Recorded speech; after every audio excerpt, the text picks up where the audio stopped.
ellos se caen, ¿y qué es lo que nosotros hacemos? Nosotros nos reímos. Ellos se caen y se vuelven a parar. A veces lloran, a veces no. Pero vuelven y se paran y siguen como si nada. Eso sucede a los bebés. Por eso Jesús dice que nosotros tenemos que ser como un niño para ir al reino del cielo. Porque muchos de los cristianos maduros, cuando llegan a la madurez, cuando se caen, se quedan ahí. Se les rompe las rodillas, se les rompen los tobillos y no se levantan. Muchos se quedan llorando en el camino. Por eso es que tenemos que ser como los bebés.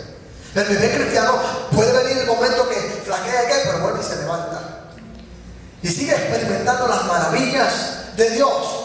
De manera que después de comienza a comer, comienza a ser nutrido y comienza a crecer. Según Efesios capítulo 4, versos 15 al 16 dice, sino que siguiendo la verdad en amor. Y la verdad no es algo, la verdad es alguien, a Jesús. Siguiendo a Jesús en amor, crezcamos en todo en aquel que es la cabeza. Esto es Cristo. Cristo es la cabeza, nosotros somos el cuerpo. Y no es algo normal, es que los pensamientos y el que dirige la iglesia se llama Cristo. Nosotros somos el cuerpo. Seguimos en el verso 16. De quien todo el cuerpo, hablando de la iglesia, bien concertado y unido entre sí por todas las coyunturas que se ayudan mutuamente según la actividad propia de cada miembro, recibe su crecimiento para ir edificándose en amor. El bebé comienza a experimentar su casa y comienza a dar sus primeros pasos. Esta casa es ahora diferente. Ahora vive en la libertad de Cristo Jesús. Y en la libertad de Cristo Jesús hay orden y hay disciplina. Cuando tú estabas muerto en delitos y pecados no había orden. Tú vivías en una casa de un hoarder. ¿Sabes lo que es un hoarder? No, ese que mete todo para la casa y todo tiene basura por todos lados, hablando espiritualmente hablando. Si tú no conoces al Señor, tú estás viviendo en ese tipo de hogar. Un hogar disfuncional, porque ese es el hogar del mundo. Es un hogar disfuncional. Te da lo mismo si sacas la basura o no la sacas. Te da lo mismo si haces esto hoy o lo haces mañana. Y te caes y simplemente sigues arrastrándote en el pecado y en las cosas del mundo. Pero una vez tú entras a la libertad de Cristo Jesús, tú entras a una casa nueva. ¡Wow! Ahora sí que las cosas son diferentes. Ahora yo miro las cosas de una perspectiva diferente. Ahora la casa todo está en orden, está limpia. Todo está bien en orden. Y tú comienzas llegas a casa y comienzas a ver todas las cosas. Y como dije la semana pasada, comienzas a descubrir, a quitarle el velo a las cosas que tú no habías visto antes. Entonces, ahora operando en el ámbito espiritual y ya creciendo, lo primero que el niño tiene que comenzar a aprender es disciplina. Dile a la persona que está a tu lado, tengo que disciplinarme. Tenemos que disciplinarnos. Al entrar al mundo y mientras el bebé crece, quiere experimentar con todo lo que tiene en casa, como lo hizo Jack. Quiere experimentar con todo. Tiene algo por dentro tremendo, pero a pesar de que es libre el creyente para disfrutar todas las cosas que sus padres le ha provisto, necesita también cuidarse de otras. Ahora tiene que llevar un balance, tiene que disciplinarse. Para poder crecer o continuar creciendo en el conocimiento de Jesús, tienes y tenemos que disciplinarnos. Porque eres libre, pero no has sido llamado a libertinaje. Has sido llamado a libertad en Cristo Jesús. Pablo expresó esto. Yo no me voy a dejar dominar de todas las cosas. Todas las cosas me son lícitas, mas no todas me convienen. La libertad en Cristo Jesús te otorga la autoridad de poder dominar, de poder controlar tu destino, porque recuerda que tu destino es el cielo. Fuiste creado para el mundo, pero destinado para el cielo. Entonces la libertad en Cristo Jesús te ayuda a dominar. Y a pesar de que quizás eres libre ahora y tú dices, wow, esto es tremendo, no quiere decir que ahora tú puedes hacer todo lo que te parece. Ahora tienes que tener una disciplina, porque lo que tú tienes es muy bueno. Y hay un enemigo que se llama Santa Claus. Ese era Santa, en ese era Santa, el que vino a la puerta. Y muchos en la iglesia se lo quieren entregar, se lo quieren pasar al bebé porque no saben cómo manejarlo. Hay un enemigo que se llama Satán, el diablo, que siempre está pendiente y está buscando para tratar de robarte, para tratar de destruirte, para tratar de hacerte caer, para tratar de engañarte. Y entonces tiene que tener mucho cuidado. Le toca a la familia, o sea, a la iglesia, enseñar o entrenar al nuevo bebé en su nuevo ambiente de libertad. Proverbios 22:6 es una escritura muy conocida y dice de esta forma: instruye al niño en su camino y aun cuando fuere viejo no se apartará de él. La palabra instruye en el original significa entrena. Entrena. I have to train. Tengo que entrenarte para que seas bueno en lo que estás haciendo. Porque tú puedes enseñar y podemos enseñar. Y la enseñanza es buena, pero es cuestión de entrenarte. Y eso es lo que nos toca a los pastores y nos toca a los líderes, de entrenar al nuevo creyente para que pueda fortalecerse, ser un creyente fuerte. Dice, instruye al niño en su carrera o en su camino. El camino en que debe andar. Literalmente en el hebreo significa acerca de su camino o según su camino. Acerca de su camino o según su camino. Porque si no te instruimos, como lo he estado haciendo en estas últimas semanas, porque hace unas semanas atrás algunas personas fueron bautizadas en las aguas, y por eso creí importante estas enseñanzas. Porque ahora tú estás entrando a un camino diferente. Este camino dice que es angosto. No es ancho, es angosto. Pero este camino tiene un destino eterno con Cristo Jesús. Este camino es bueno. Este camino es de bendición. Este camino es de prosperidad. Este camino te va a llevar a tu destino y tu propósito en Dios. Pero te tengo que enseñar que en el camino muchas veces vienen tropiezos. En el camino muchas veces el enemigo va a querer engañarte, sacarte, desviarte por otra vereda que no corresponde. Dice, acerca de su camino o según su camino, o el camino apropiado, y se refiere al camino sabio o a vivir piadosamente. Los padres tienen el deber especial de criar a sus hijos conforme a las reglas de Dios para la vida. Pero nosotros como padres espirituales debemos enseñar a los nuevos creyentes a cómo crecer y cómo deben vivir disciplinadamente dentro del reino. Y nosotros te enseñamos. Por eso es que la gente va a la iglesia los domingos o en la semana, porque estamos en un continuo entrenamiento, en un continuo caminar. Y a veces que el pastor dice algo, el pastor te llama porque ve que hay algo que no está caminando bien, hay algo que no está andando conforme a la palabra de Dios. Dice Efesios 6:4: y vosotros, padres, no provoquéis a ira a vuestros hijos, sino criadlos como.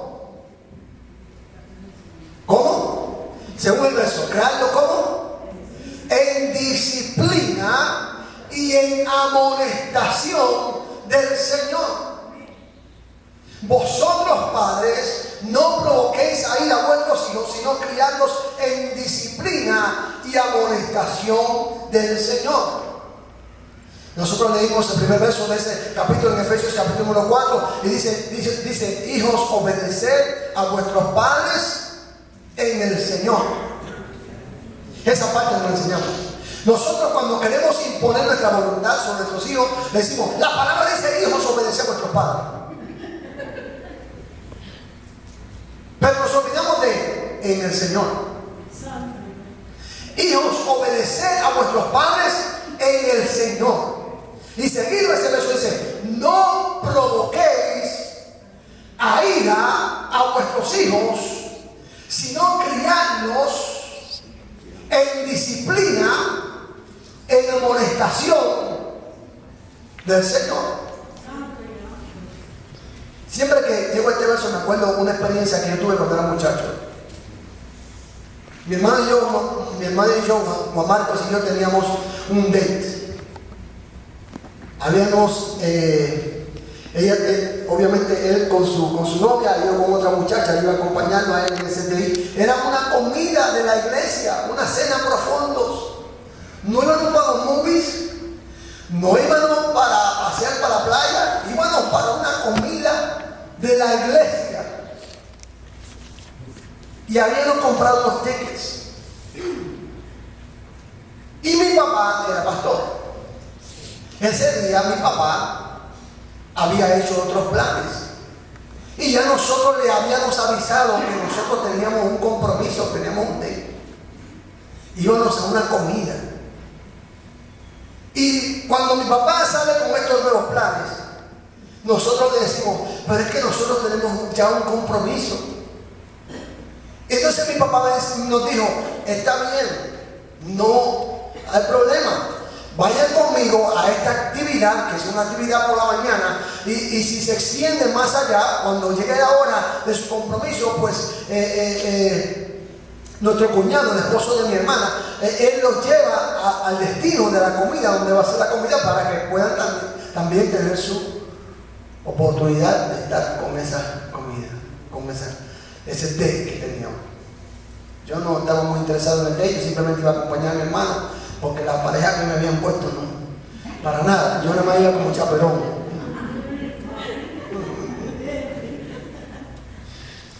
Pero de todas formas, ¿qué sucedió? Nosotros estábamos en el servicio en la mañana, más bien tranquilo, todo el mundo, cuando llegó la hora de ir para el date, nosotros enviamos un mensajito, papá, tenemos que irnos. Y mi papá envió un mensaje, no van para ningún lado, se quedan. Y mi cuñado dijo, yo no voy a llevarlos nada, se tienen que quedar. ¡Wow! ¿Saben cómo nosotros nos sentimos? Nos airamos. Porque fue una palabra fue dada, una palabra fue entregada y técnicamente nos mintieron. Nosotros los padres hacemos eso muchas veces también. Bueno, para decir una historia larga, corta, ese fue el último día que mi hermano estuvo en casa. Mi hermano se fue de mi casa. Tenía edad de mayoría, tenía ya 18 años y eso lo cortó.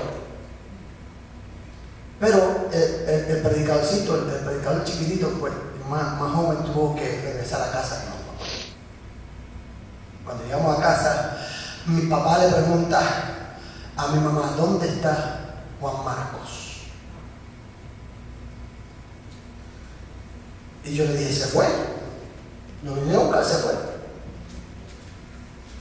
¿Cómo que se fue? La Biblia dice que hijos obedecemos a nuestros padres. Yo dije que no iban, no iban. Y el predicador chiquito le dice, la Biblia también dice, no provoquéis a ira a vuestros hijos.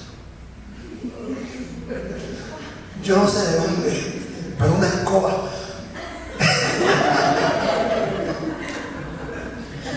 Una escoba se apoderó de las manos. Como si fuese una esa escoba voladora. Le cayó a la mano a mi papá. Y mi papá viene y mi mamá se pone. Gracias a Dios por las mamás. Mi mamá le dice, es verdad lo que él dice. No provoques a ira a tu hijo.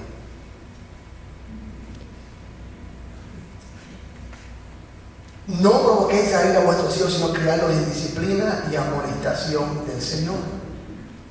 Y eso es lo que debemos hacer con los nuevos creyentes del Señor. Debemos criarlos en el temor y en la amonestación del Señor. El Señor es el que hace la obra. El primer paso de disciplina es unirse. Tiene que unirse en armonía para estar con la familia en unidad. Somos llamados a la unidad. Efesios capítulo 4 versos 1 a 6 dice, os ruego que andéis como es digno digno de la vocación con que fuiste llamado, con toda primeramente humildad y mansedumbre, soportándoos con paciencia los unos a los otros, como en amor, solícitos en guardar la unidad del Espíritu, en el vínculo de la paz, un cuerpo y un espíritu, como fuiste también llamados en una misma esperanza de vuestra vocación, un Señor, una fe, un bautismo, un Dios y Padre de todos, el cual es sobre todos y por todos y en todos. Tenemos que estar unidos, debemos mantenernos unidos. Si tú naciste en esta iglesia, debes mantenerte unido a esta iglesia. Van a venir muchas ofertas, te van a brillar los ojos y te van a decir muchas cosas. Y yo lo digo porque yo quiera retenerte en este lugar, porque tú puedes ir donde tú quieras adorar a Dios. Pero si tú quieres crecer en el hombre interior como un creyente firme en la fe, tienes que mantenerte donde Dios te puso. Porque esa es tu familia. O sea, por cualquier cosita, tú no corres de tu familia, tú no te vas, tú no abandonas tu familia. Tú tienes que enfrentar los problemas que vienen a la familia, porque la familia es un trabajo duro para mantener. Y para mantenerse tenemos que soportarnos los unos a los otros. Van a haber momentos que yo no te voy a caer tan bien. Van a haber momentos que vas a estar abrazándome y besándome por todo. Pero van a haber momentos que vas a reír conmigo, van a haber momentos que vas a llorar conmigo. Van a haber momentos cuando quizás yo te pueda ofender, aunque no sea intencionalmente o aún intencionalmente, pero va a pasar.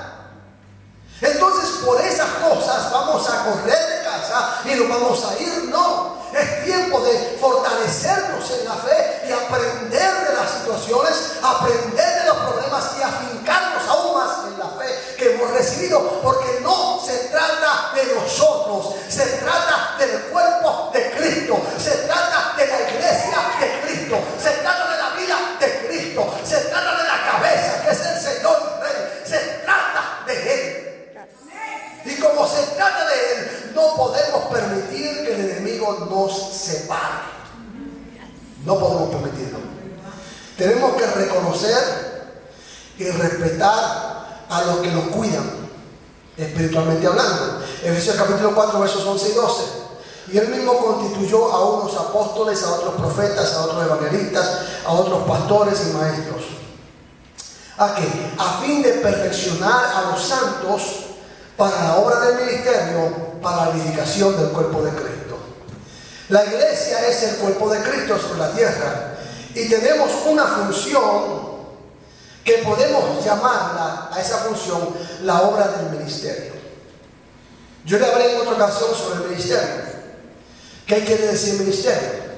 Ministerio quiere decir servir. ¿Saben? El origen de la palabra ministerio el origen viene del latín, que quiere decir minus. ¿Tú sabes cuánto es un minus? Cuando tú no sirves. Por eso el apóstol Pablo dice eso: soy un siervo inútil. Por más que haga, sigo siendo un siervo inútil. ¿De dónde viene la palabra ministerio? Minis viene de menú. ¿De dónde viene también la palabra ministerio? Minute. Minuto.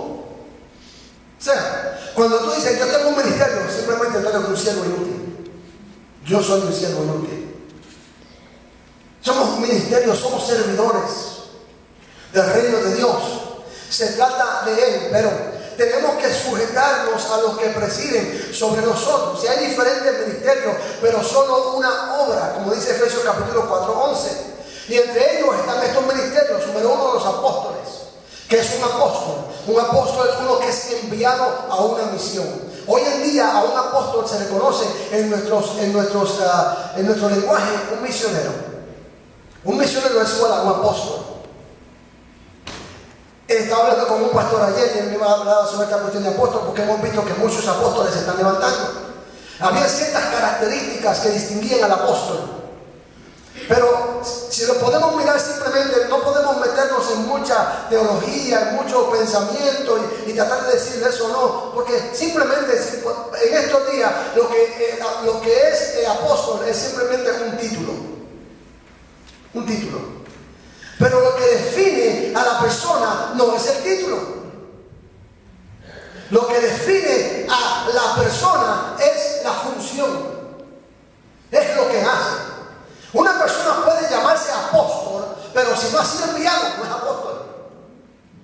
Tiene que la iglesia enviarlo por el Espíritu, como Dios separó a Bernabé y a Saulo para la obra del ministerio.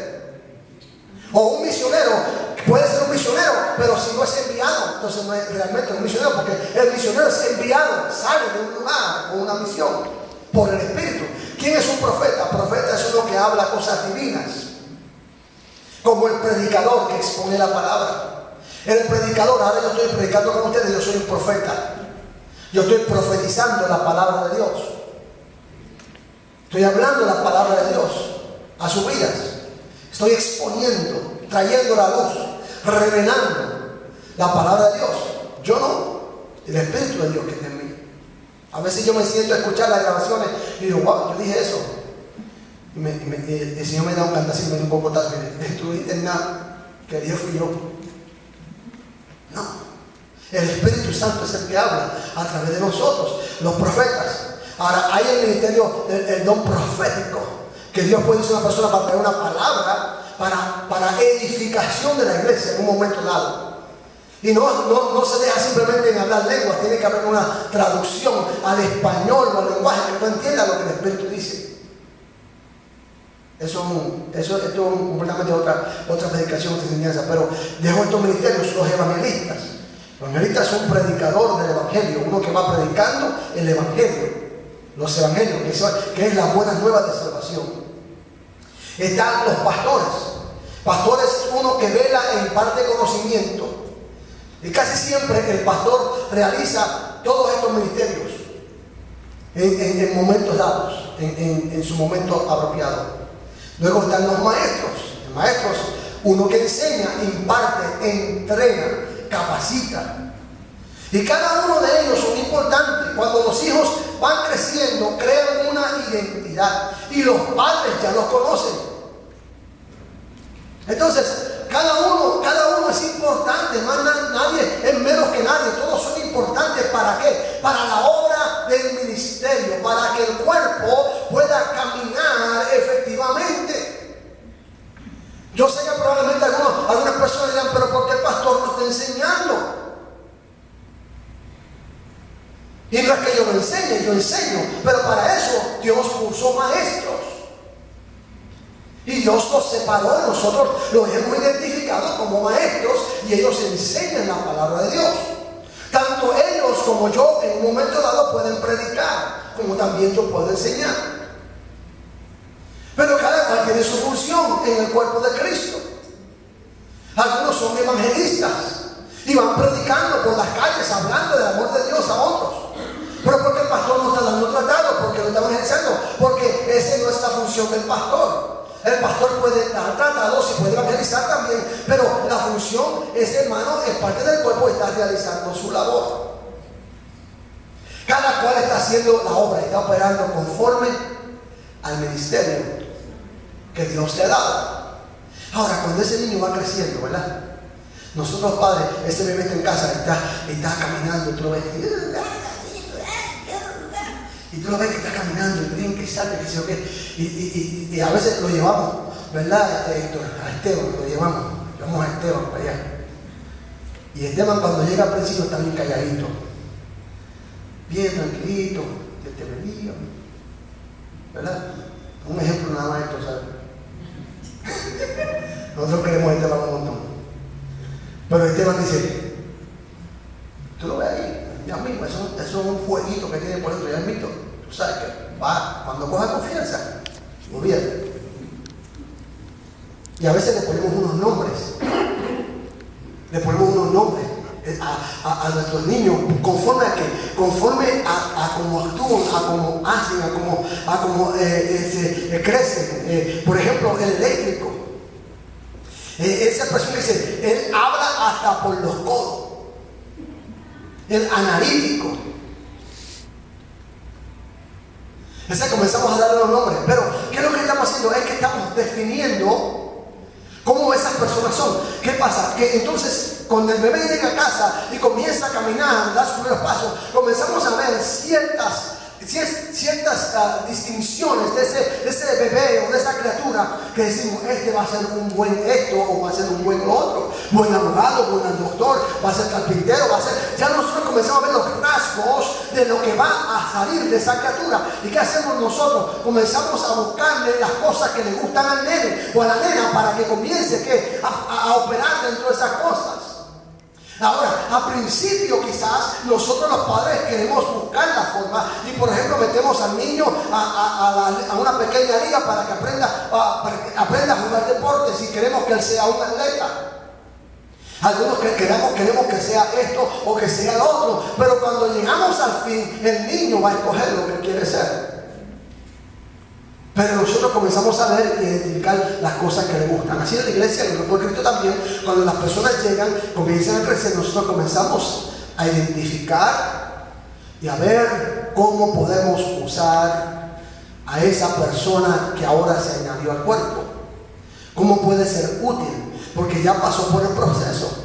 Nació de nuevo, brincó, saltó, tiene el fuego por dentro, pero ahora no sabe cómo hacerlo. Y ahora pues nosotros, la iglesia, el pastor, comienza a mirar en esa persona, dice, esta persona es buena para esto. Le encantan los niños, la voy a poner para que trabaje con Chitín. Para que trabaje con Chitín, porque ahí va a trabajar con los niños, le gustan los niños, va a poder compartir la palabra y va a poder estar gozosa, haciendo la obra del ministerio, porque no a todo el mundo le gustan los niños. Amén. No.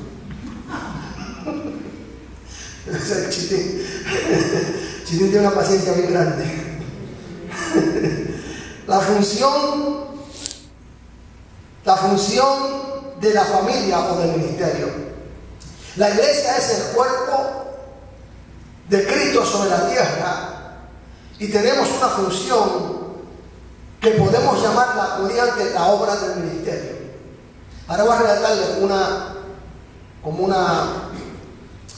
anécdota, una historia de estos individuos. Esta es la historia de 4 creyentes. El hermano, todo el mundo. El hermano alguien, el hermano cualquiera y el hermano nadie. Ese no es el apellido del hermano. El hermano todo el mundo, el hermano alguien, el hermano cualquiera y el hermano nadie. Esta es la historia. Sucedió que estos hermanos asistían a la iglesia y profesaban ser creyentes.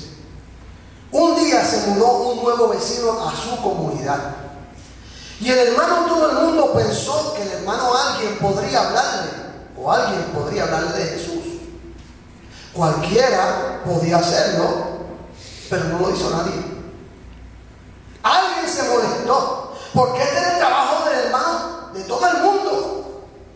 Pero nadie realizó el trabajo de cualquiera. Sucedió que todo el mundo culpó a alguien cuando nadie no hizo lo que cualquiera podría hacer. La iglesia es el cuerpo de Cristo sobre la tierra y tenemos una función que podemos llamar a la obra del ministerio. Cuando el nuevo miembro de la familia comienza a crecer e integrarse, inmediatamente asume una función dentro de la iglesia y debe integrarse a la vida de la iglesia, a funcionar, a operar en algo, a activarse. Nosotros llamamos en la iglesia nuestra activarlo. Tenemos que activar al hermano, tenemos que ponerlo a hacer algo en la iglesia, porque eso le ayuda al hermano a manejar ese ministerio, ese don que Dios está depositando en él o en ella. Cuando yo crecía, comenzamos a crecer, después de crecer, llegué a joven. A mí me gustaba jugar mucho baloncesto. Todos los sábados yo agarraba la pelota y nos íbamos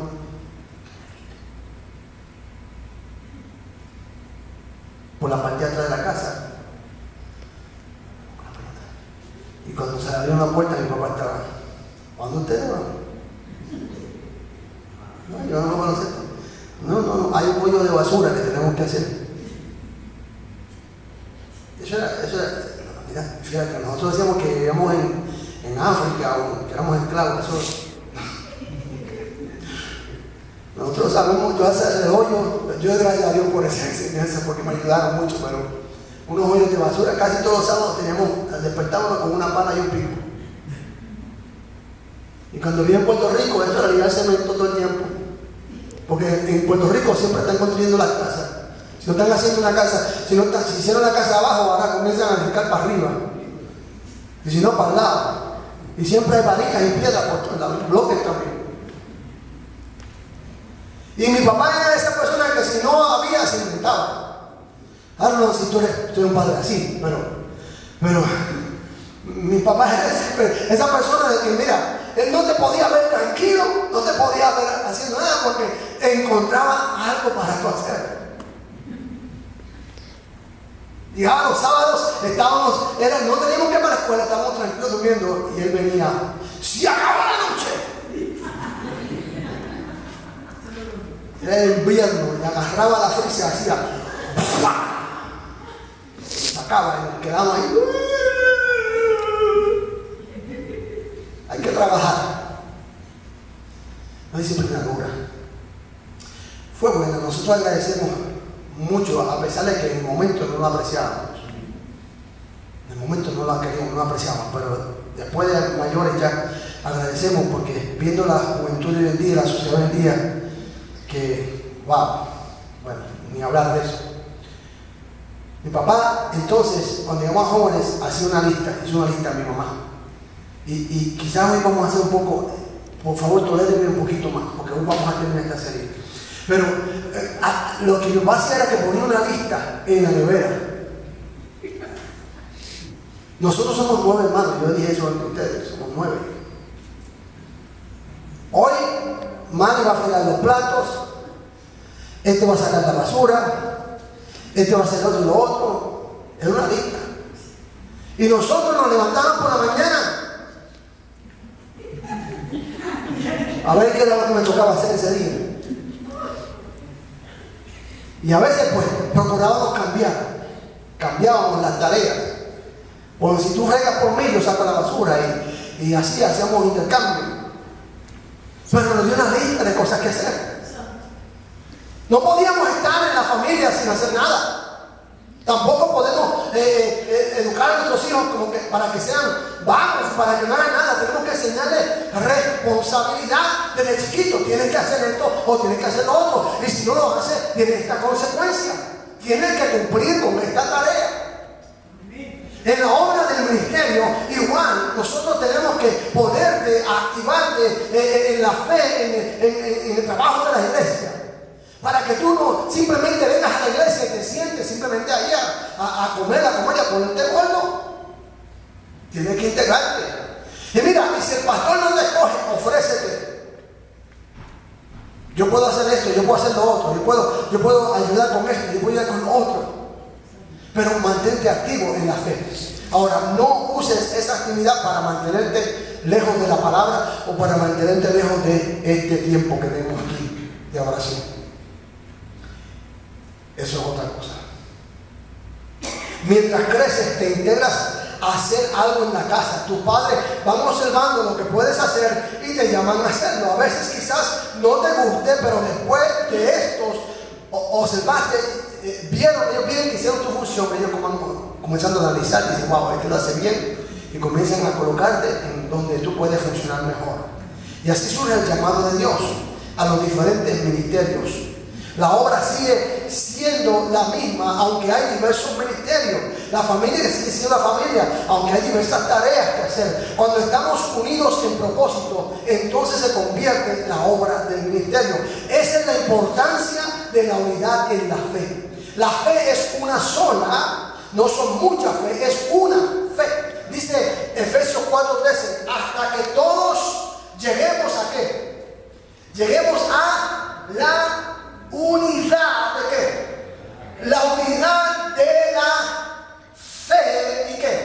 Y del conocimiento del Hijo de Dios, ¿a qué? A un varón perfecto a la medida de la estatura de la plenitud de Cristo. Esa es nuestra función para crecer en lo espiritual, conjuntamente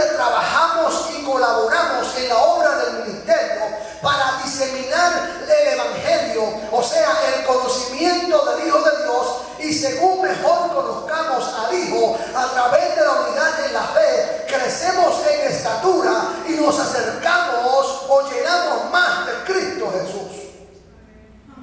Escucha bien, tu función no es más importante que la obra. Tu función no es más importante que la obra. La obra es más importante que tu función.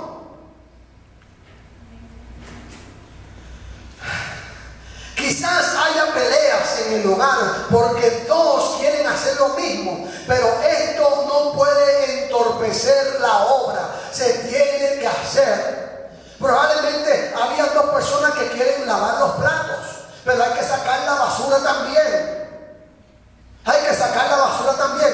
Y no puedes dejar de hacer una cosa, tienes que hacer las dos cosas. La obra es más importante y uno u otro tiene que hacer la tarea de sacar la basura. Así también todos tenemos que estar unidos en la obra de la iglesia, en la misión y en la visión de la iglesia, para crecer juntos. ¿En qué? En el conocimiento de Cristo Jesús. Cuando tú comienzas a conocer a Cristo Jesús, entonces comienzas a parecerte más a Él. La pregunta que debemos hacernos no es ¿cuál es mi ministerio? La pregunta correcta es ¿cómo puedo servir en la obra? ¿Cómo puedo servir en la obra? Estamos viviendo tiempos donde todo el mundo está buscando ministerio. Mi ministerio, mi ministerio.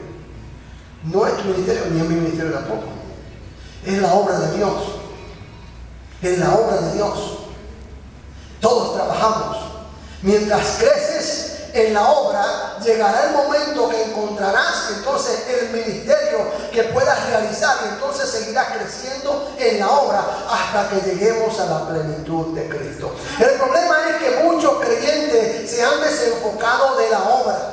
Se han desenfocado de la obra y se han enfocado en lo de ellos particular, en lo que ellos son buenos, en lo que tú eres bueno. Pero no es en lo que tú eres bueno, es en la obra. Tú tienes que hacer tu función, porque si tú no haces tu función, entonces la obra no progresa. Tenemos que seguir unidos, trabajando unidos, en armonía. El comentarista de radio, Paul Harvey, si ustedes no han escuchado a él, se conoce por un programa que cuando él termina, él dice, and that's the rest of the story. Ese, the rest of the story. Él expresó esto en cierta ocasión. Hay muchos cristianos que ya no son pescadores de hombres, sino guardadores de peceras. Muchos cristianos que ya no son pescadores de hombres, sino guardadores de peceras. Otro comentarista llamado Sanders expresó lo siguiente: existe una diferencia entre conocer las buenas nuevas y ser las buenas nuevas. Tú quizás conoces el Evangelio, pero eres el Evangelio, eres Cristo. Demuestras a Cristo, vives para Cristo, honras a Cristo.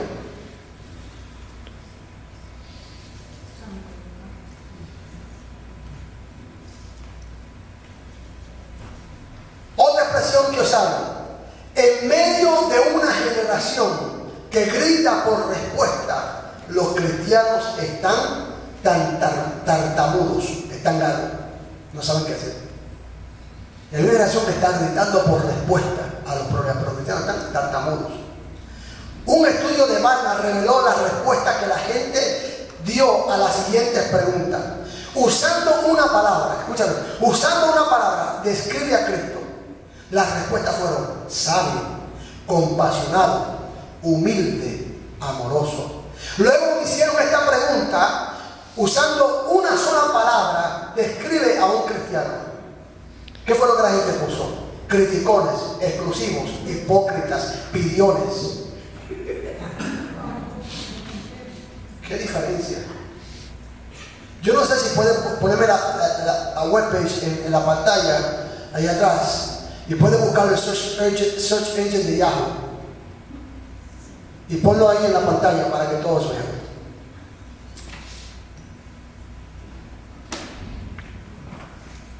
Usted vaya a la página de su página de internet y usted busque el search, no Google, busque el search engine de Yahoo. No sé si puede ponerlo ahí o no.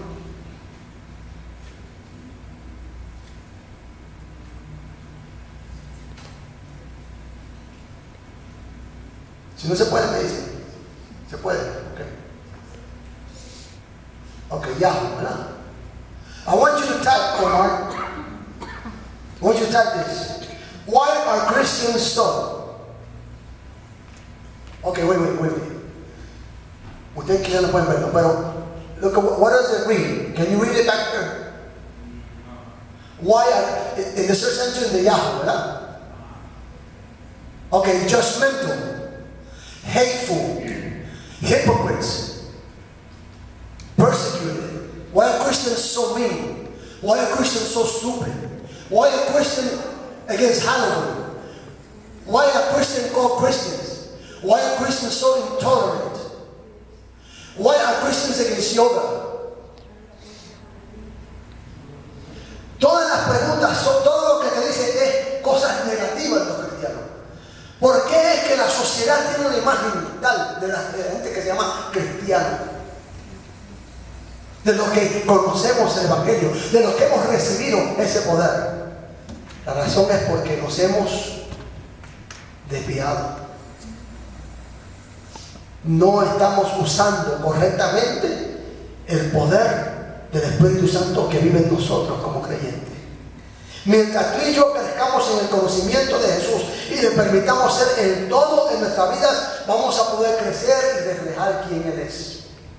Ahora llegó la hora de correr.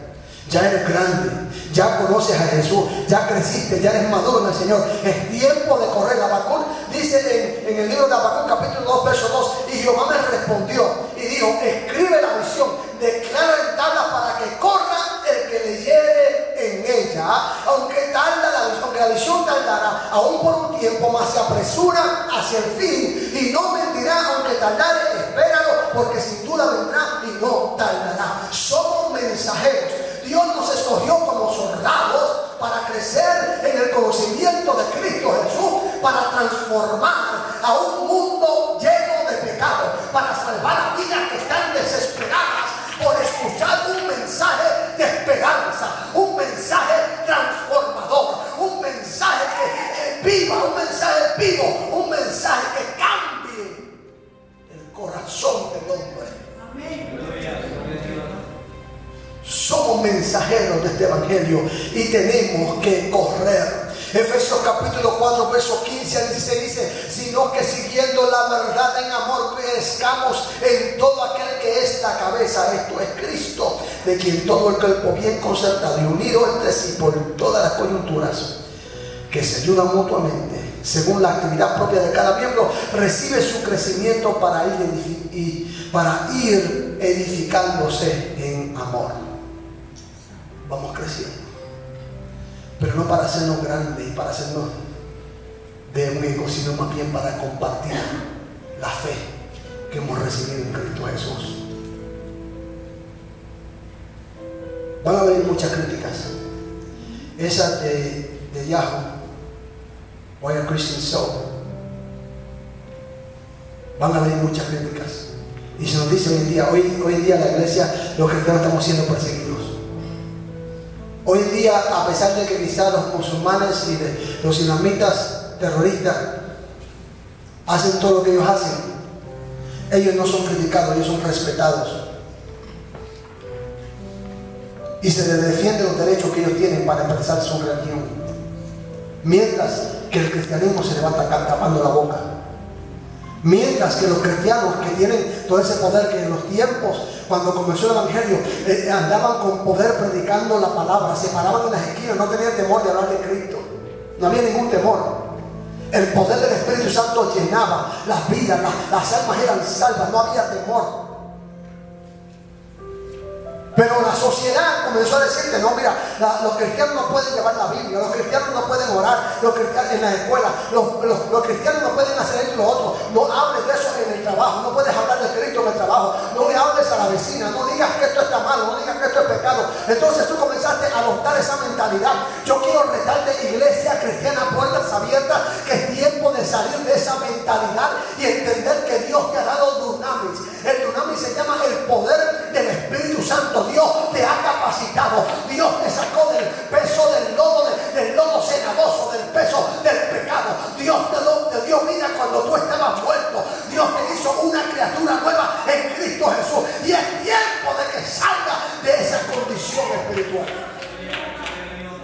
realizamos lo que Dios nos llamó a hacer.